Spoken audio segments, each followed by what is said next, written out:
안녕하세요. 수아입니다. 이번 시간은 신발을 가지런히 놓는다는 것의 의미에 대해서 한번 알아보고자 합니다. 왜 신발을 가지런히 놓아야 하는가? 그런 이야기인데, 이 이야기는 제가 2014년도에 어느 사찰에 머물 때 그때 있었던 일입니다. 그 사찰의 스님은 신발을 가지런히 놓는 것을 굉장히 중요시 여겼어요. 그래서 우리들이 신발을 벗어놓고 들어오면 꼭 스님이 나가셔서 점검을 하십니다. 가지런히 놓여졌는지. 그렇지 않은 신발은 스님이 가지런히 정리정돈을 해놓고 들어오셔요. 그래서 우리가 굉장히 좀 민망했었죠. 부끄럽기도 하고 좀 그렇죠. 그래서 제가 한 번은 스님께 아니 스님은 왜 그렇게 신발을 가지런히 놓는 것을 중요시 여기십니까? 하는 질문을 했었습니다. 그랬더니 스님께서 이런 이야기를 들려주셨습니다. 옛날에 이런 이야기가 있습니다. 어떤 도둑이 물건을 훔치려고 어느 집에 들어갔는데 그 집의 현관에 놓인 가족들의 신발이 얼마나 정갈하고 반듯하게 놓여 있던지 도둑은 이렇게 생각했다네요. 이렇게 신발을 가지런히 놓는 사람들이 살고 있다면 정신이 깨어있는 사람들이니 내가 도둑질을 하러 들어가면 당연히 들키겠구나. 그래서 그 다음 집으로 갔는데 그 집은 신발이 이리저리 뒹굴고 있더라네. 당연히 그 집에서 물건을 훔쳐 나왔다고 하더군요. 신발을 벗고 들어갈 때 되돌아서 자신의 자취를 점검한다는 것도 수행입니다. 항상 마음이 깨어 있다는 증거거든요. 그래서 수행자는 신발부터 가지런히 놓는 것을 배웁니다. 제가 선방에 있을 때는 두 신발 사이가 10cm만 벌어져도 그 벌로 천배를 했습니다.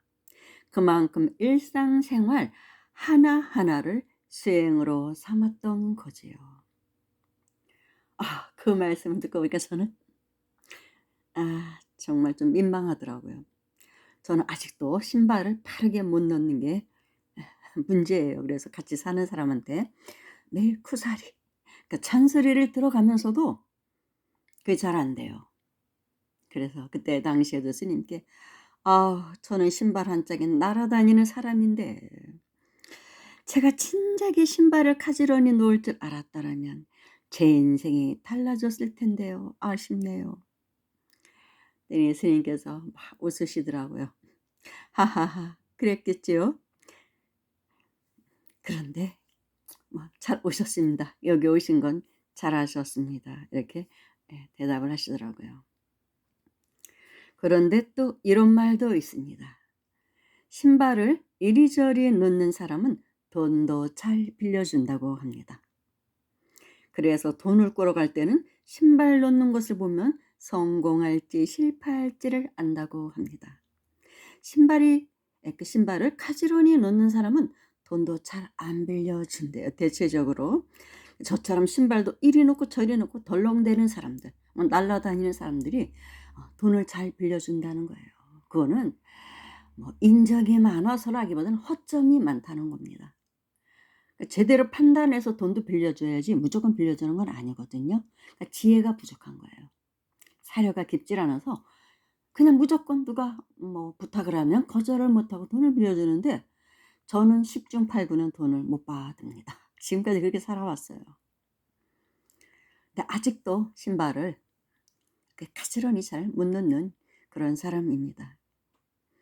선천적으로 덜렁이, 제 별명이 덜렁이였어요. 학교 다닐 때 우리 형제들이 저보고 덜렁댄다고 그랬었는데 제 얼굴 생김새를 보면 전혀 그럴 거라고 생각하는 사람이 없어요. 굉장히 차분할 거라고 생각하는데 은근히 덜렁대요. 잘 잊어먹고 다니고 까먹고 지금도 그래요. 그래서 같이 사는 사람이 그 부분에 대해서 굉장히 많이 챙기죠. 주민등록 잊어버리고 지갑도 어디다 잊어버리고 아유, 그래서 보니까 잔소리, 그 부분에 잔소리를 좀 합니다. 잘 챙기라고. 음. 그러니까 신발을 가지런히 놓는 사람들은 깨어 있고 지혜가 있는 사람들이라 누가 돈을 빌려달라고 해도 생각을 하는 것이죠. 빌려줘야 되는지 말아야 되는지. 무조건 인정에 끌려서 돈을 빌려주는 게 다는 아니거든요.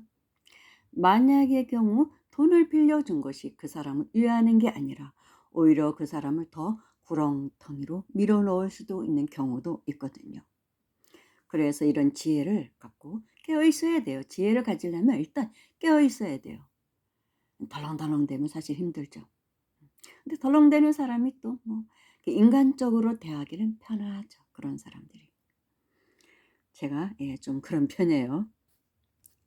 그런데 2차 대전 중에 이런 일이 있었다고 합니다.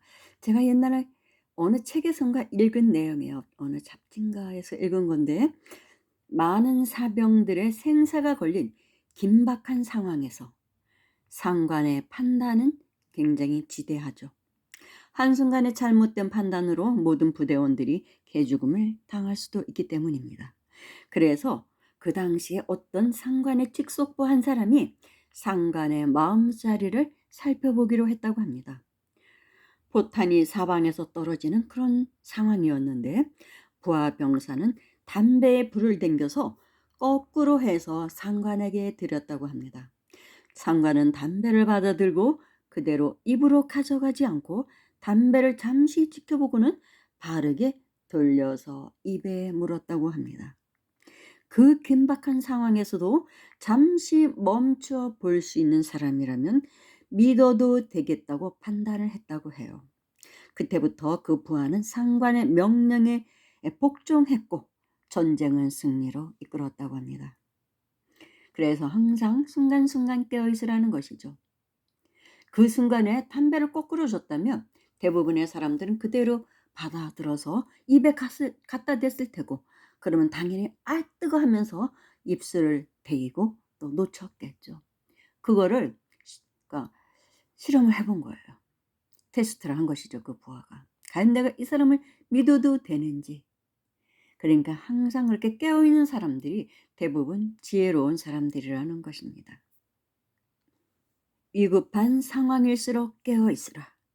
지혜로운 지도자의 덕목이라고도 합니다. 지금 이런 지혜로운 지도자의 덕목이 매우 아쉬운 때이기도 하죠.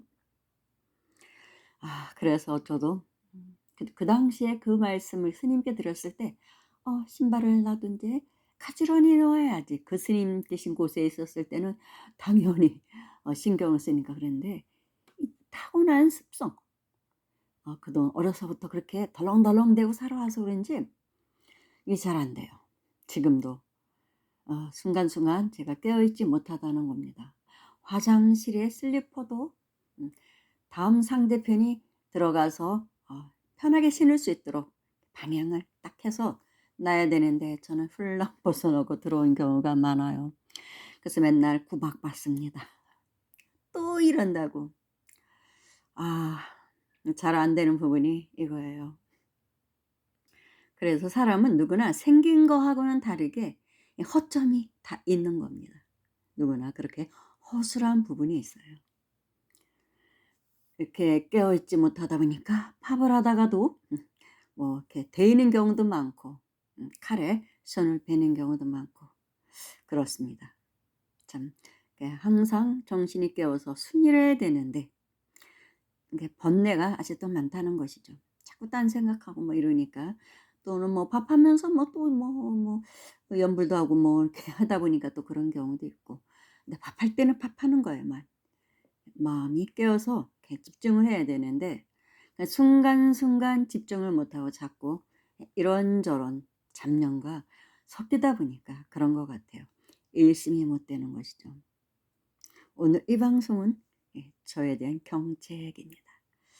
오늘부터 정말 다시는 같이 사는 사람에게 찬소리 안 듣도록 신발을 좀 가지런히 놓아보자. 그래서 사진 속의 신발은 또 제 신발을 갖다가 촬영을 해서 찍어서 사진을 찍어서 썸네일을 만들었습니다. 이 좀 내려보고 정말 신발을 앞으로 정말 가지런히 놓아보자. 나도 좀 항상 깨어있는 지혜로운 사람이 되어보자. 그런 마음을 갖기 위해서.